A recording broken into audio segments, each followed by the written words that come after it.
Hello, and welcome to the fourth instalment in our series, State of the Election. With the start of the year bringing his impeachment trial, the coronavirus pandemic, the death of George Floyd, and the ongoing protests and riots that followed, whether you support his campaign or not, we can all agree that Donald Trump has had a rough year politically. So we thought that now would be a good time to look at the possibility of Donald Trump losing his bid for re-election in 2020. Now, we're not saying that he's going to lose, and we're not saying that he's going to win. And a video on Biden's chances is in the works. We're simply interested in the factors that may hurt Trump and lead to a Biden victory. So, in this video, we're going to take a look at what President Trump's disadvantages are, how they might manifest as we enter the general election season, and how Joe Biden might reap those benefits.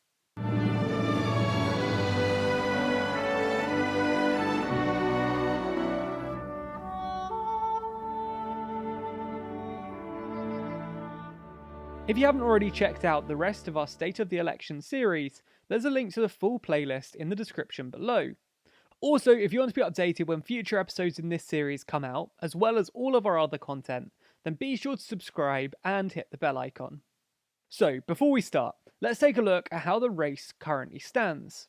At the time of writing, the Real Clear Politics average shows President Donald Trump trailing former Vice President Joe Biden by 9.4 points, with President Trump's disapproval at 56%.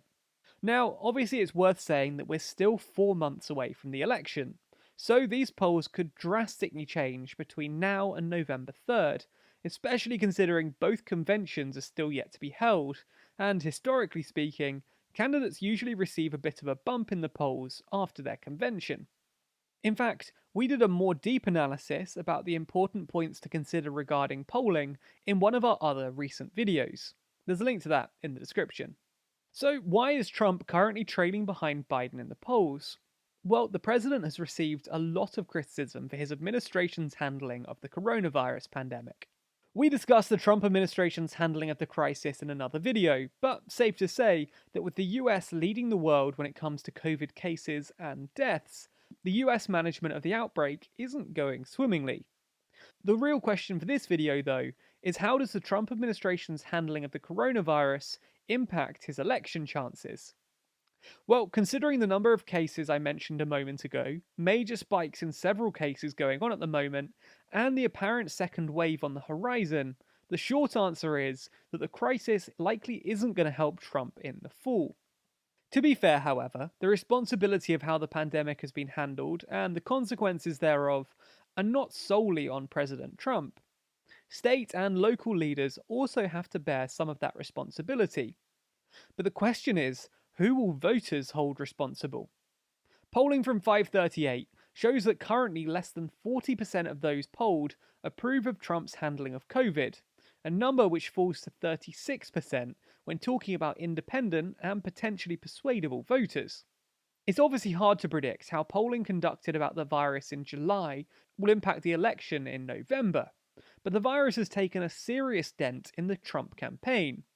Not only do voters broadly not approve of Trump's handling of the crisis, they're also worried about what the virus means for them. 35% of Americans report that they're somewhat concerned about them or someone they know getting the virus, and a further 31% are very concerned about this. Not only that, the electorate also seem to worry about the knock-on impact, with 32% somewhat concerned about the economic implications, and a massive 54% very concerned. For an incumbent that was hoping to win re-election on the basis of his economic performance, this really ought to be worrying, unless the president really believes that a turnaround could be as drastic as he's been claiming. Trump may also be worried about the approval numbers we mentioned too. The majority of Americans disapproving of an incumbent's handling of a major public health issue would always be a worry for a president seeking re-election. But even before his decision to enter the 2016 election, Trump was known for his outbursts, both in person and on Twitter. But since he's taken office, many argue that this has become a larger issue. The problem for Trump is that even among his Republican supporters, these tweets and outbursts can be unpopular. In fact, a poll conducted by Morning Consult in May of 2018 showed that 72% of Americans agreed that the president tweets too much, as do a majority of Republicans. In fact, among those Republicans, 38% of those polled disapproved of the president's Twitter habit. The problem is that during this time of crisis, those tweets could end up looking increasingly problematic for the president. Republicans that support him may tolerate tweets and rhetoric that they disapprove of in ordinary times. They might even choose to overlook it, and may choose to just look at the upsides of the Trump presidency. But when that rhetoric is contrasted with the serious impacts of the virus, it may be thrown into a very different light. There are certainly a lot of people in Trump's core base who love the way that the president speaks his mind. But there are also many moderate conservatives who tolerate his unique style on a regular basis, but would struggle to do so when the president appears to not be protecting their personal health. And it's not all about the pandemic either. There's a number of other factors which could make Trump's re-election difficult. Let's first consider the ongoing public unrest in the country and the actions that the administration has taken. Much like COVID, Trump's handling of the Black Lives Matter movement has been broadly unpopular. In fact, his handling of BLM has been even less popular, with 62% disapproving of his actions. In fact, after an autonomous zone emerged in Washington, D.C., similar to the CHOP zone in Seattle, the president tweeted, "There will never be an autonomous zone in Washington, D.C., as long as I'm your president. If they try, they will be met with serious force." This rather aggressive handling of the BLM protests could prove to be another factor that moderate conservatives might have difficulty with. The issue, like before, is the contrast of Trump's attitude versus the magnitude of the challenges being faced, something that the Biden campaign may choose to focus on, painting Biden as a safer and more stable pair of hands during this difficult time. Something else which may have a hand in the election is the recent call by Tennessee Congressman Steve Cohen to impeach Attorney General William Barr.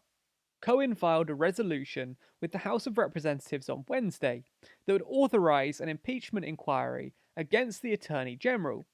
If approved, Barr would be the first cabinet secretary since Secretary of War William Belknap in 1876 to be impeached.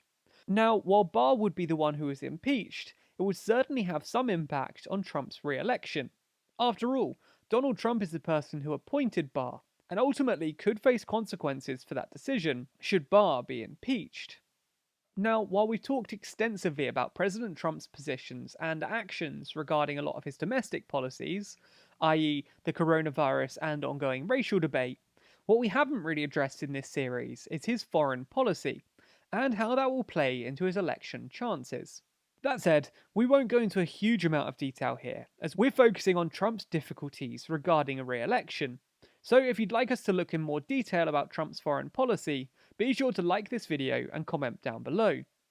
Anyway, reports have surfaced in the last few days about senior administration officials, including former Secretary of State Rex Tillerson and former Secretary of Defense James Mattis, with both feeling that the president himself was a threat to national security because of the conversations he held with foreign leaders. They drew this conclusion because of the president's apparent and consistent lack of preparedness for phone calls with foreign leaders, including former British Prime Minister Theresa May, Turkish President Erdogan, and probably most significantly, Russian President Vladimir Putin. The criticism from his former advisors might not be too distressing for the president's campaign, except for its timing, as it also comes at the same time that President Trump announced that 9,000 troops will be withdrawn from Germany. The US Senate has even put forward a bill which will prevent the president from carrying out the removal, and it's worth noting that this bill does have bipartisan support from within the chamber. In fact, the German Chancellor Angela Merkel even described the decision as unacceptable. Now, to be fair to the president, while they play a part in every election, foreign affairs are more important in some elections than others. For example, when George W. Bush was running for re-election, the 9/11 attacks, the war on terrorism, and the war in Iraq dominated his campaign against Senator John Kerry. And similarly, after the economic crash in 2008, the economy took centre stage in the election of that year, rather than foreign policy issues. So, with so much happening at home, These foreign policy problems won't likely play into a Trump election loss as much as the coronavirus response and the handling of protests. But issues in foreign policy certainly won't help the Trump administration. As with any election, though, the question is how voters will perceive all of these factors in November. And as we pointed out in our last video, there's still a good amount of time between now and the election. What do you think, though? Will Joe Biden become the 46th President of the United States? Or will Donald Trump win a second term? Would you like us to do a video on what Trump's advantages are? Or what a Trump second term could look like? Or even what a Biden presidency might end up looking like? Let us know your thoughts in the comments. Be sure to subscribe to the channel and hit the bell icon to be notified when the next episode of this series is released, as well as all of our other videos. Special thanks to our Patreon backers who make videos like this one possible. And if you want to see your name listed at the end of the videos, just like these people, then you can back us on Patreon. There's a link to that in the description.